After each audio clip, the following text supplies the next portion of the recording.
Hi, I'm Bill Osmolsky. Welcome to the MacIver Newsmakers podcast.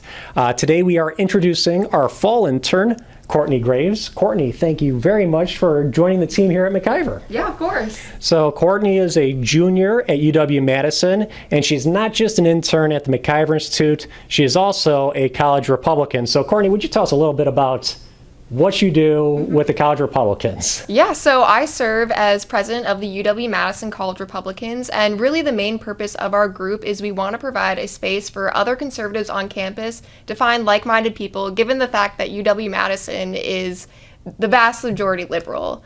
We also hold a lot of campaign events, and we host a lot of big speakers on campus. Previously, we've had Scott Walker, Ben Shapiro, Michael Knowles, things like that. Okay, so right now, last week, Charlie Kirk was assassinated in Utah. So that's really changed the tone for the whole idea of having conservative speakers come to campus. Right. The school year is just getting started. So tell us a little bit about the reaction that you saw on campus last Wednesday. Yeah, well, I will just say when I first found out that Charlie Kirk was assassinated, I read it in a Wall Street Journal article, and I couldn't even believe it.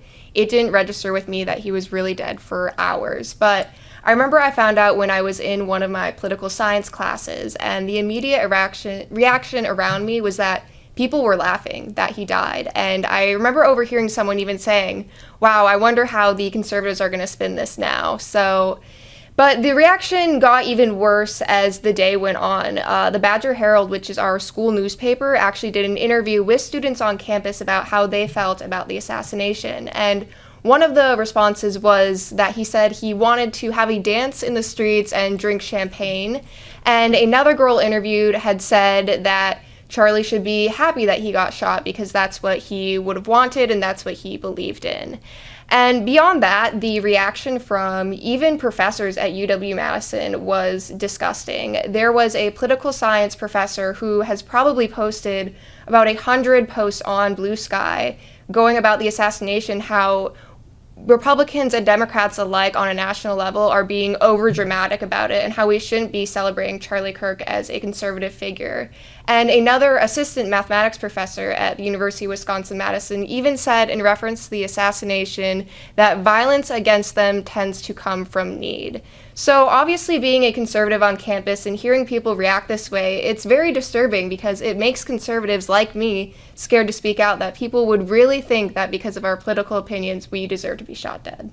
Now, in a lot of places around the country, people are losing their jobs to that kind of reaction. Has there been any ramifications for anybody, any consequences for anybody at UW-Madison for this type of stuff? Not to my knowledge, and UW-Madison administration hasn't even made a statement about the assassination whatsoever. The Dean of Students did reach out to me, being the chair of College Republicans, asking if there was anything that we needed, but I don't believe there's been any repercussions. When was the first time that the College Republicans at UW-Madison then got together after all this? So we actually got together yesterday for our first meeting of the year, and it was our biggest meeting that we've had since COVID. And I will say we also tabled at the UW-Madison organization fair the night that Charlie Kirk died, and the response was overwhelming from conservatives. We had so many people coming up to our table wanting to sign up for a club. There was even a group of guys who came up to our table who said, I wouldn't normally join things like this, but in light of what happened to Charlie Kirk, we feel like we have to. We feel like we have to band together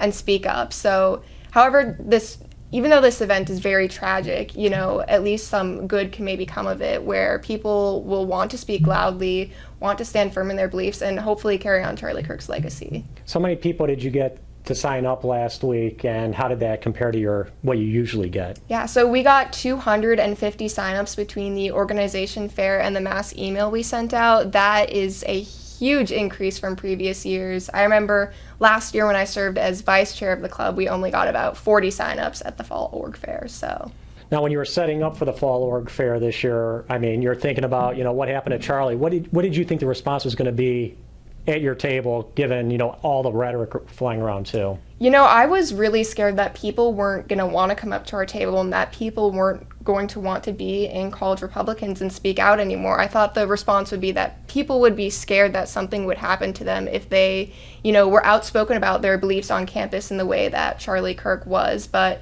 it was quite the opposite among conservative students. I will say I did have a couple liberal students, one of which I know was from the Socialist Club at UW-Madison, who were making fun of Charlie Kirk's death, and one of them even debated with me saying, isn't it ironic that he got shot while talking about gun rights? So I shut that idea down very, very quickly, but... Yeah, well, good for you. Yes. So now you just had an event too last night. Correct. And tell us about that event. Yeah, so we had our kickoff event last night with Representative Amanda Nidweski. And so first event of the year at Buffalo Wild Wings, where we like to hold a lot of our meetings. And we got 100 people to our event. That is the biggest kickoff event we have ever had. Our spring kickoff that we did last year was with former Governor Tommy Thompson, and we only got about 40 people for that one. So that was very crazy to have, that many people show up to just a kickoff event at Buffalo Wild Wings. But it was amazing, and everyone was, conversing, making friends. Of course, there was a lot of talk about Kirk's death and what that meant for our club and the broader conservative movement. But I would say altogether, people were really, sticking together and finding comfort and finding like-minded individuals. So obviously, this is given conservatives on campus a lot of momentum. Where do you see things going, for over the next few weeks throughout the fall semester, and how is this going to impact events that you were previously planning on having? Yeah, well, I really hope that the momentum for conservative students wanting to stay in our club keeps up. I really hope that people still recognize, in a couple months that it's really important that we continue to speak up, stand firm in our beliefs, and carry on Kirk's legacy, because ultimately we are still the minority on campus, and UW-Madison's campus, especially its students, are still very hostile to our ideas. So it's really important that we speak our voices, or that we use our voices loudly, because we need ideological diversity on campus. And as far as the events that we're planning, I really hope that, it works out and we can still schedule them all. I was initially worried that speakers were going to pull back, not want to speak on our campus, but I would say based on the response I'm seeing from people like Ben Shapiro, Michael Knowles, online, it seems like this is really just emboldening them even more to speak on campus.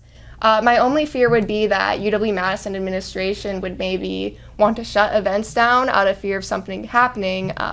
UW-Madison actually has a long history of doing that. We hosted Michael Knowles in spring of 2024. And I don't know if anyone remembers this, but it made really big national news that when we hosted Matt Walsh in 2023, very angry liberal protesters caused $30,000 in damage to the Historical Memorial Union and were eating Bibles outside while he was speaking.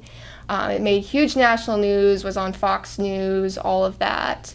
And so in response to that, for our Michael Knowles event, they tried to charge us thousands of dollars in security fees last minute to protect us against liberal protesters. And obviously we couldn't afford that fee because we're just a registered student organization. So we ended up actually having to sue our school in order to get them to back off from the security fee and host our event. So I'm really scared that something like that could happen in the future, but I'm hoping after our Michael Knowles event, UW-Madison administration has learned their lesson. So semester's just getting kicked off. You guys are still trying to get these things organized. Like, what are you hoping to host your first event?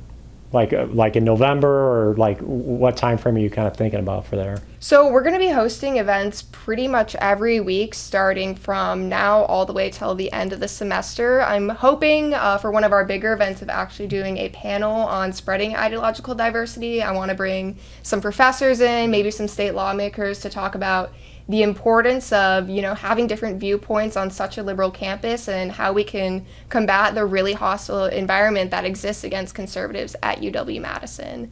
I'm also hoping to bring in some other politicians, some other speakers that can just talk more broadly about, Republican politics and our beliefs and why it's important. But yeah. No, hey, Courtney, that sounds great. I mean, your guys' reaction is really impressive. You seem really motivated and energetic.